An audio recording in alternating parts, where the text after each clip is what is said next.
Alrighty, LTYT Sports, and we had some humongous news right before we went on, so here it is very quickly. Via Shams, Jimmy Butler has requested a trade from the Minnesota Timberwolves. League sources tell him and John Krasinski of The Athletic. Butler has given Minnesota a list of 1 to 3 teams with whom he's open to signing an extension in anticipation of a trade. Tom Thibodeau has been resistant to the idea of trading Jimmy Butler, we're told. With Media Day on Monday and training camp set to begin on Tuesday, the clock is ticking. And lastly, Shams tweeting one more time, less than 1 week before Timberwolves' training camp begins, after weeks of contemplating future in Minnesota, Butler informed Tom Thibodeau on Tuesday, sources have said. Now, before we went on as well, it just broke that Jimmy Butler, those 3 teams, I'm very surprised by this because I thought that the Los Angeles Lakers would be a destination. Whenever you look, by the way, before I give these teams, whenever you try to think of different trades, you always look at what young pieces could that team that is trading the superstar in return. So here are the 3 teams, which I was very surprised by. The Knicks, not so much, because we already knew that he wants to team up with Kyrie, quote unquote. The other was the Brooklyn Nets, and the third was the Los Angeles Clippers. Remember, Jimmy Butler is going to be a free agent next offseason. So if any team just wants to wait, they easily can. But as Robert, as we were talking about, if he gives them the assurance that he's going to sign long term, then they'll pull the trigger. Right. The reason that the Lakers aren't on the list is because the whole NBA, CBA thing, they can't contractually do it until closer to the trading deadline. So if he wants to be gone like right now, they can't actually do it right now. So there's no point of being on the list if you can't actually do it. Like you said, the caveat though is that even if he gives them 3 teams and he says he's open to maybe negotiating a long-term contract. Open doesn't mean I'm going to do it. It just means that I would think about it. So those teams, if it's the Knicks, if it's the Nets, if it's the Clippers, I'm hearing the Heat now are interested. They have to hope it's a Paul George type of situation where he gets there, he likes it, and he wants to be. It almost sounds like he wants to be the face of a franchise as opposed to being the number 2 or the number 3 guy. Because why else would you want to go to a Clippers or Nets? I mean, the Knicks, they have Porzingis, but the market. Those are major markets. He still will be one of the main, guys. It's like it doesn't sound like he wants to be LeBron's sidekick or go to the Warriors or go to a team where he's, not seen as the man. That's what I'm getting from this. And the reason that he wanted to leave Minnesota, you'll see reports that it didn't have much to do with Cat and Andrew Wiggins. That's a lie. My sources tell me that, he just simply didn't think that they were the type of young players that were going to do anything better than being a number 8 seed. And he doesn't want to waste another year of his career doing that. Real quick, is he holding them to too high of a standard because they lost to the team that easily could have gone to the finals last year, the Houston Rockets? Like, yeah, Clint Capella outplayed Karl-Anthony Towns. Wasn't it his first year playing in the playoffs anyways? You're going to have growing pains no matter what, no matter the relationship. But he's there every day. So, players know. Like, look, I remember LeBron at the finals saying, hey, every player doesn't want to win a championship.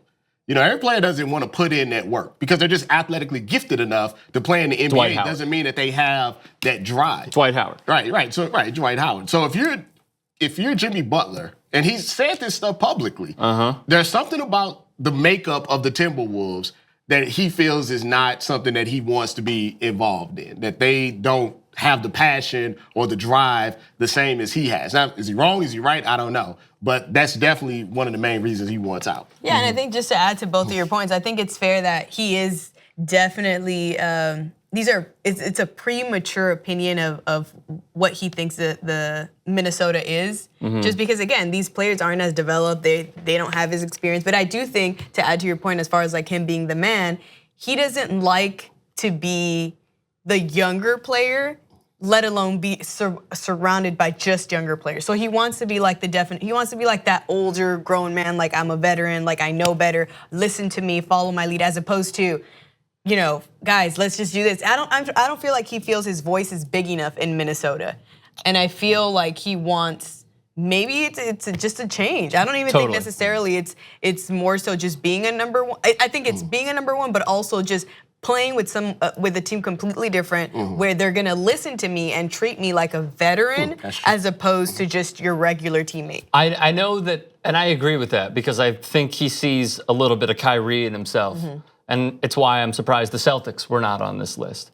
I'm surprised that the Lakers were not on his. Kyrie's not going to stay with the Celtics. Maybe he won't. That could very well be. But to Robert's point about Kyrie wanting to get out of the shadow of LeBron James, I see Jimmy Butler just wanting to get away from Minnesota overall. Like, yeah, it could be the caveat of like Andrew Wiggins. You know, they paid him a ton, not worth the money. Doesn't see himself meshing with Karl Anthony Towns. Maybe he's too pissed off that Towns isn't in the gym or studying film, and instead he's playing PUBG or Fortnite or whatever. Like, there's a million different scenarios. All we know is clearly with these three teams, he wants a major market. And if he goes to the New York Knicks and he wants to get traded to the New York Knicks, who are they going to have to give up aside from Kristaps Porzingis? Because in my opinion, everyone is on the table, even though I love Kevin Knox. See, that's the problem as well. If you're the T-Wolves, now that this is public, you lose all your leverage. Because now people know he wants out. Totally. And do you really want to have, like you said, that media day coming up next week? He's already all these rumors about the chemistry and the coach. Do you really want Jimmy Butler sitting up there talking about? Because that's all they're going to talk about. So now you're under Does the he gun. have to go? Huh? Does he have to go? The media day? I mean, he doesn't have to go. But here's the thing. If he doesn't skip, guess who gets the questions? Cat, Wiggins, Thibodeau. And everybody he's not the else. type to let him answer. Everybody else. So now you got other people answering, why is he not here? Is the trade imminent? Like, it's just a bad situation. Totally. And they got like basically 5 days to figure it out. So if I'm a team, I'm not offering much of anything. And just see what happens. And Totally. And just to add to that, I just feel, and as my closing statement, I feel like he's also walking around with a chip on his shoulder because of what happened in Miami with him.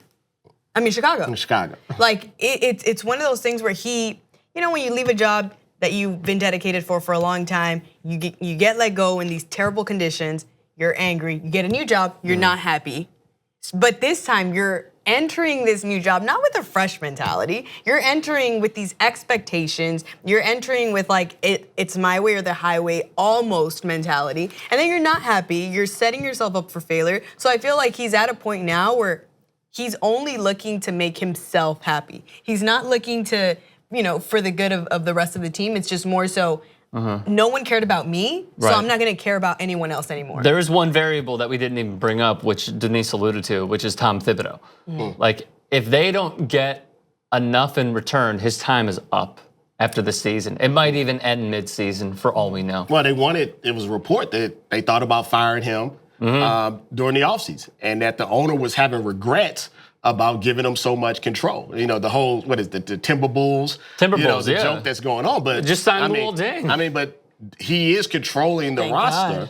And that roster has talent. The question is it a roster that should be better than an 8 seed or struggling to get the 8 seed? Or this is what they're maxed out, you know, to be? If you got Jimmy Butler, Andrew Wiggins, Cat, you got some good vets on the bench, or is that enough talent? If you look at their talent, you look at like Portland's talent. You could say that they have more talent than Portland overall, you know, but they just struggle just to even get into the playoffs. So is that coaching? Is that the players? It's chemistry. Yeah, it could be a lot of different things, but if, like you said, the chemistry's all off, then you maybe have to blow up the entire thing. Alrighty. Where do you guys see Jimmy Butler potentially going? Let us know your thoughts in the comments section below. Subscribe to TYD Sports. We'll see you soon. You know what's my favorite song? You could ring my bell. So do it, why don't you? Ring the damn bell and download the TYD app. Available on Android and iOS.